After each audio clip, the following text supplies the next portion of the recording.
राधे राधे दोस्तों, आज हम आपको सुनाएंगे एक माँ ने अपने ही पुत्र से क्यों विवाह किया। भाग्य के लेख कभी नहीं मिटता, जो वह माता ने लिख दिया वह अटल सत्य है। अगर आपको हमारी कहानी पसंद आए तो प्लीज़ हमारे चैनल को लाइक करें, सब्सक्राइब करें और शेयर करें। एक दिन की बात है, वह माता अपना बही खाता लेकर कुछ लिख रही थी। थोड़ी देर बाद पास में पड़ी हुई मिट्टी से कुछ बनाने लगी। फिर उस मिट्टी से उसने कुछ बनाया और उसे बिगाड़ दिया। पास में खेल रही उसकी मासूम सी बेटी उसे बहुत देर से देख रही थी। उसने देखा कि मेरी माँ कुछ बना रही है और उसे बिगाड़ रही है, तो उस बेटी ने अपनी मासूम सी आवाज़ में पूछा, माँ आप ये क्या कर रही हैं? तो वह माता बोली, बेटी मैं मनुष्य के अच्छे बुरे भाग्य को लिख रही हूँ। इसी के अनुसार मनुष्य अपने जीवन को जीता है। तब वह माता की बेटी बोली, माँ फिर तो आपने मेरा भी भाग्य लिखा होगा। वह माता बोली, हाँ बेटी तुम्हारा भी भाग्य लिखा है। वह माता की बेटी ने सोचा, जब भाग्य लिखने वाली मेरी खुद की ही माँ है तो मेरा भाग्य तो मेरी माँ ने बहुत ही सोच समझकर बहुत अच्छा लिखा होगा। यही सोचकर उसने फिर से अपनी माँ से पूछा, माँ मुझे यह जानना है कि आपने मेरे भाग्य में क्या लिखा है। वह माता बोली, पहले तो कुछ सोच में पड़ गई, फिर कुछ नहीं बोली। फिर बेटी ने फिर से यही प्रश्न दोहराया, माँ आपने मेरे भाग्य में क्या लिखा है।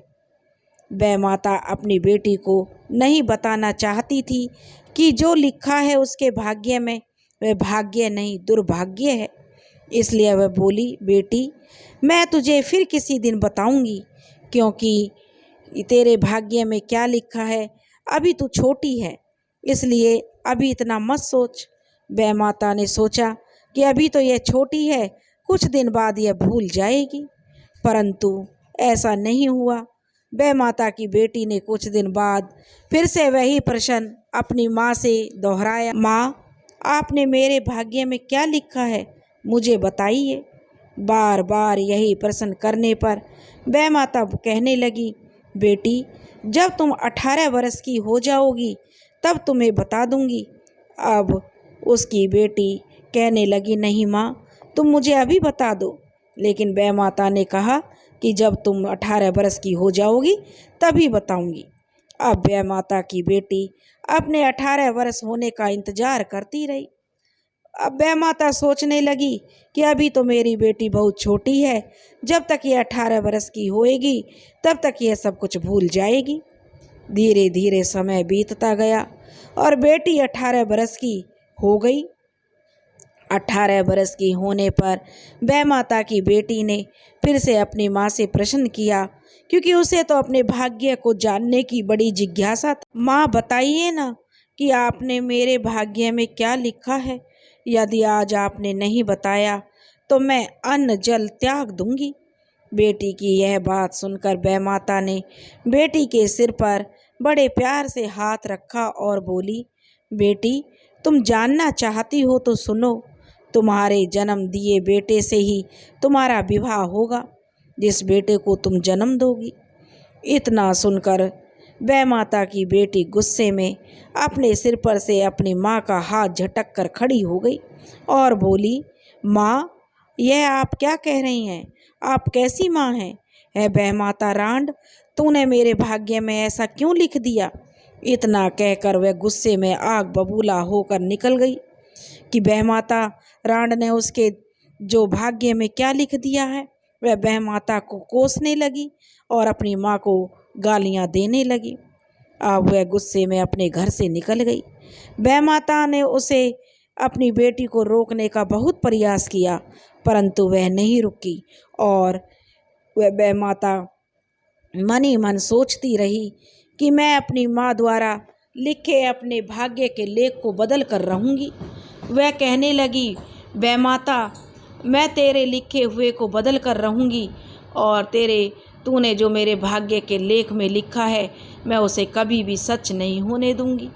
यही सोचकर वह माता की बेटी दूर जंगल में जाकर रहने लगी। वहाँ पर वह फल और कंदमूल खाकर समय बिताने लगी। उसने सोचा कि अगर मैं विवाह नहीं करूँगी तो बेटा कहाँ से पैदा होगा, और यदि बेटा ही नहीं होगा तो मेरी माँ वह माता का लिखा सच कैसे होगा। मैं किसी पुरुष की परछाई तक अपने पास नहीं आने दूंगी। पर ऐसा कहाँ होता है, अपने भाग्य के लिखे लेख को तो भुगतना ही पड़ता है। अब वह जंगल में झोपड़ी बनाकर रहने लगी। किसी भी पुरुष का वह चेहरा तक नहीं देखती थी। एक दिन दोपहर के समय एक साधु महाराज आए और वह दरवाज़ा जो झोपड़ी का था उसे खटखटाने लगे। अंदर से वह माता की बेटी बोली कि कौन है। तो बाहर से उस साधु महाराज ने कहा, बेटी मैं एक साधु हूँ और ज्येष्ठ मास की गर्मी का महीना है। गर्मी अपने चरम पर चल रही है। मैं बहुत प्यासा हूँ और बहुत दूर से चला आ रहा हूँ। प्यास के मारे मेरा दम निकला जा रहा है। अगर तुम थोड़ा सा पानी पिला दो तो तुम्हारी बड़ी कृपा होगी। उसने कहा, ठीक है, परंतु मैं अपना मुख नहीं दिखाऊंगी तुम्हें। आप अपनी आंखें बंद कर लीजिए, मैं पानी का घड़ा बाहर रख दूंगी। साधु महाराज ने कहा, ठीक है, क्योंकि उन्हें तो पानी पीना था। साधु महाराज ने अपनी आंखें बंद कर लीं और वह माता की बेटी ने पानी का घड़ा बाहर रख दिया। पानी पीने के बाद साधु महाराज की जो प्यास थी उसको बड़ी शांति मिली और उन्हें बड़ा चैन मिला कि इस तपती गर्मी में उनकी प्यास शांत हो गई, जिससे वे बड़े प्रसन्न हुए, क्योंकि वे साधु महात्मा एक बड़े ही तपस्वी थे। इसलिए उन्हें मन ही मन सोचने लगे कि इस बिटिया ने इस जंगल में मेरी जो प्यास को शांत किया है तो इसका तो भला होना ही चाहिए, और एक औरत के लिए उसका कोख से उसका पुत्र जन्म ले तो यह तो उसके लिए सौभाग्य की बात होती है। इसलिए उस तपस्वी ने मन ही मन सोचने से जो उसे आशीर्वाद दे दिया कि वह पुत्रवती हो, और तपस्वी इतने पहुँचे हुए थे कि जो वह सोचते थे वही सच हो जाता था। आप तपस्वी ने उन्हें पुत्रवती होने का आशीर्वाद दे दिया। उस समय सत का समय था। उनके आशीर्वाद से वह माता की बेटी के गर्भ रह गया। अब उसने 9 महीने बाद एक सुंदर से पुत्र को जन्म दिया। भाग्य के लिखे लेख को मिटाने के लिए अब वह माता की बेटी ने अपनी साड़ी के पल्लू का आंचल जो फाड़ लिया और साड़ी के उस भाग में अपने बेटे को लपेटकर दूर उसे छोड़ने चल दी। उसने देखा कि एक गांव के पास एक कुम्हार का आवा लगा रखा था, जिसमें वह अपने बर्तन पका रहा था। उसने उसी आवे में अपने बेटे को रख दिया, क्योंकि सुबह जब वह इस ईंधन को जलाएगा तो उसका बेटा भी जलकर राख हो जाएगा। और वह उसको उस आवे में रखकर अपनी झोपड़ी में लौट आई। उधर जब वह कुम्हार और कुम्हार की पत्नी अपने आवे में आग जलाने के लिए अपने बर्तनों को पकाने के लिए पहुँचे तो वहाँ पर एक बच्चा रो रहा था। उन्होंने जब बच्चे की आवाज़ सुनी तो दोनों कुम्हार और कुम्हार की पत्नी ने वहाँ एक बच्चे को पाया जो कि रो रहा था। कुम्हार और उसकी पत्नी निसंतान थे, उनके कोई औलाद नहीं थी। इसलिए उस बच्चे को वे अपने साथ अपने घर ले आए और दोनों उसे अपने सगे बेटे की तरह लाड़ प्यार करने लगे। लाड़ प्यार के साथ ही उसका पालन पोषण होने लगा। इस प्रकार से वह बच्चा धीरे धीरे बड़ा होने लगा। अब कुम्हार पति पत्नी ने उसे पाठशाला में शिक्षा ग्रहण करने का निर्णय लिया और वह बच्चा अब शिक्षा ग्रहण करने के लिए पाठशाला जाने लगा। वहाँ उसकी मुलाकात राजा के बेटे से हुई। दोनों की दोस्ती हो गई और राजा के यहाँ महल में उस कुम्हार के बेटे का आना जाना लगने लगा। अब वह महल में आने जाने लगा। महल में राजा रानी भी उसे बहुत प्यार करते थे। महल के लोग भी उसे प्यार करने लगे। ऐसे ही समय बीतने लगा और वह लड़का बड़ा हो गया। जब वह बड़ा हो गया तो राजा ने उसे अपने घोड़ों के अस्तबल में काम दे दिया। कुम्हार के बेटा जो उन घोड़ों को, राजा के जो घोड़े थे, उन्हें जंगल में ले जाता और चरा कर ले आता। वह कुम्हार का बेटा उसी जंगल में जाता जहाँ उसकी माँ बैमाता की बेटी रहती थी। वह वहाँ जंगल में घोड़ों को चराता और उसी झोपड़ी के बाहर बैठ जाता जिस झोपड़ी के अंदर बैमाता की बेटी रहती थी। जब बैमाता की बेटी घोड़ों के टापों की आवाज़ सुनकर बाहर देखती कि एक बहुत ही सुंदर नौजवान बैठा है, तो रोज़ वह उसे देखने लगी और उसके सौंदर्य को देखकर बैमाता की बेटी के मन में प्रेम जागृत होने लगा। उसने सोचा, मेरी माँ ने तो मेरा भाग्य लिखा था, वह तो सच हो ही नहीं सकता, क्योंकि मेरा तो बेटा मुझसे बहुत दूर चला गया। अब तो वह इस दुनिया में भी नहीं होगा। मुझे जो डर था वह डर तो अब रहा नहीं। अब मैं अपना जीवन व्यतीत कर सकती हूँ अच्छे खुशी के साथ। बाहर बैठे जो नवयुवक था उससे बैमाता की बेटी ने पूछा, तुम्हारे माता पिता कौन हैं? उनके बारे में बताओ, तुम किसके बेटे हो? तब वह लड़का कहने लगा कि मैं कुम्हार का बेटा हूँ और राजा के यहाँ घोड़ों के अस्तबल में काम करता हूँ। यह सुनकर वह संतुष्ट हो गई कि मेरी माँ का लिखा लेख सच नहीं हो सकता। उन दोनों ने एक दूसरे से विवाह करने का निश्चय कर लिया। दोनों एक दूसरे को पसंद करने लगे।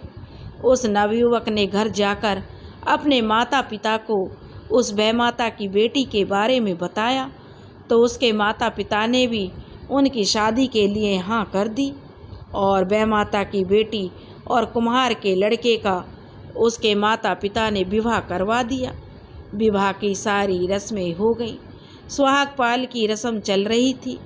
तब बैमाता की बेटी ने हंसी मजाक में ही कुम्हार के बेटे से पूछा कि आप कितने वर्ष के हो? तो कुम्हार का बेटा बोला, यह तो मुझे नहीं पता कि मैं कितने वर्ष का हूँ। बैमाता की बेटी ने कहा, तुम्हें नहीं पता तो तुम्हारी माँ को तो ज़रूर पता होगा, जाओ माँ से पूछकर बताओ। अब कुम्हार का बेटा अपनी माँ से पूछने के लिए गया तो उसकी माँ बोली, बेटा यह तो मुझे भी नहीं पता, शायद 20 बरस का हो गया होगा। बैमाता की बेटी जो अपनी सास से, जो वह कुम्हार की पत्नी थी, उससे बोली, शायद का क्या मतलब है? आपको भी यह नहीं पता कि आपका बेटा कब पैदा हुआ?